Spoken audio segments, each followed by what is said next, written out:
but NREN people are welcome, because I come from the transmission side, and NREN people and HPC people don't talk enough to each other. Thank you. All right, good afternoon. My name is Mike Moore. I'm from a Canadian company called Desire to Learn, and we're an integrated learning system platform for education. So what I'd like to talk about today is the uses of data to improve educational outcomes for graduates and really transform the educational experience. But it all comes back to data and how you use data and how you improve. Some of these slides I'm going to skip over in the interest of time to try and keep us on track so that we don't delay anything. But the first concept is about providing a personalized learning experience for the learner, or an adaptive learning, so that based on the student or the learner's concepts, based on their mastery, based on their comprehension, we can customize and tailor the learning experience specifically to them. So it's a highly personalized opportunity, and it meets their specific needs. If they have already mastered content or mastered concepts, those can be kind of skipped past or slimmed down, whereas concepts that they might not have full mastery of, we can reinforce and provide additional or more remedial opportunities for that content. So that's accomplished by the instructor providing content, providing knowledge check questions, and then providing course outcomes that need to be achieved. And through the system, we can automatically construct those personalized opportunities for the learner. It's very effective. The learner is presented with the material, they're presented with knowledge check questions, and then based on those knowledge check questions, they're presented with a customized learning path. The learning path can also include, as I mentioned, remedial resources. So here we're showing recommended reading, but that could also be video content, it could be lectures, it could be articles, it could be any number of individual items. The learner themselves has great visibility to what their progress is, as well as the instructor. So the learner can see their own progress. They can look at their own evaluations as they've gone through those knowledge checks. They can also see what their time on task has been for each of those types of activities. So they can see articles in this example, or videos, or recommended readings. The instructor also has great depth of information in the effectiveness of those items by concept or by outcome, as well as by by object type. So in this image, we're looking at by concept. So we can see the pre-test and post-test scores. We can drill down to see individual learner performance within those. This next image is looking at, oops, sorry, skipped one. The next one was showing individual concept types, so articles versus videos versus published materials. All of that takes place inside of the course shell and is spooled up into a progress dashboard.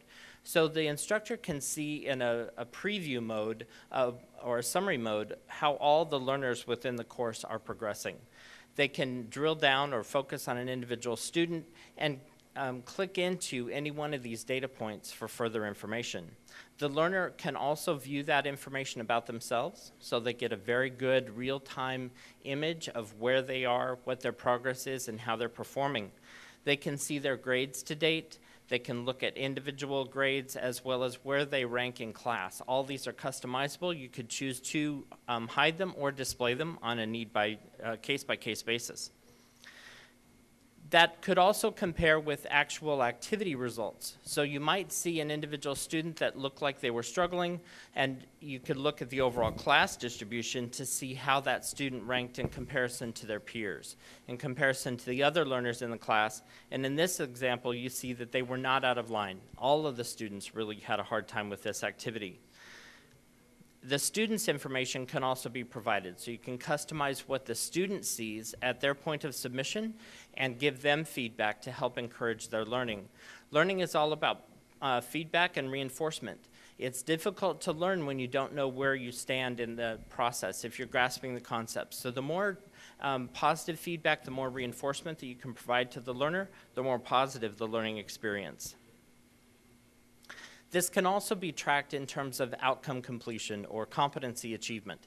So the learner can see on specific competencies, specific skills or knowledge or abilities, how they're progressing, which concepts they've grasped and which ones they might not have completed yet, as well as the associated activities, which ones they did not quite meet. I'm going to skip past a couple of these. And then finally, I'll wrap up here with predictive analytics. So based on all of that data, based on the learning behaviors within the course, based on the student's performance, and comparing to historical trends, we can look at individual learners within the course and identify students that might be at risk. So we can make early warning, early prediction for guidance, for advisors, for instructors, so that they have an opportunity to intervene before the student withdrawals or fails the course. So in this example, this is looking at a dashboard view where the colored icons represent the potential status of the student. The red triangles indicating those that we project will be at risk based on the current learning behavior. So the instructor or an advisor has an opportunity to have a conversation with the learner and help guide them back on path. You can also look at interactions. This image is showing interactions within the social networking tool or the discussion tool. So the network here is showing the conversations around a topic or the conversations within the platform. The size of the circle represents both the frequency and the volume of the posts by the students, and then the lines between the circles represent the connections or the responses back from other learners within the course. We can also see here on the right-hand side a number of small red circles that are not connected to anything. Those small red circles would be individual or isolated learners that are not effectively participating in the course. They're not interacting with any other learners, and they're very, as I mentioned, isolated. So it might be an opportunity to approach them and possibly foster a connection or foster a relationship, a conversation with other more active learners in the course. Within this tool, you can also view a comparative ranking. So this image shows the relative position from all the learners within the course to each other.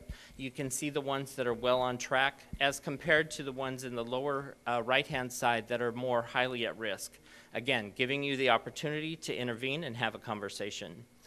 And then finally, we can look at the grades, the activity grades within the course, and see where the student sits, how they're performing, compared to the gray band. That gray band would represent the interquartile section of students and what the median is, or the center alignment of students.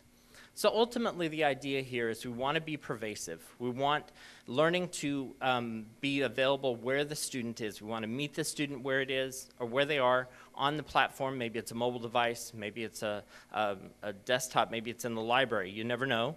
We want it to be perceptive. We want to indicate how the student is learning and take that into consideration, and we want it to be highly personal so that we meet the student's needs where they are. Altogether, we call that an integrated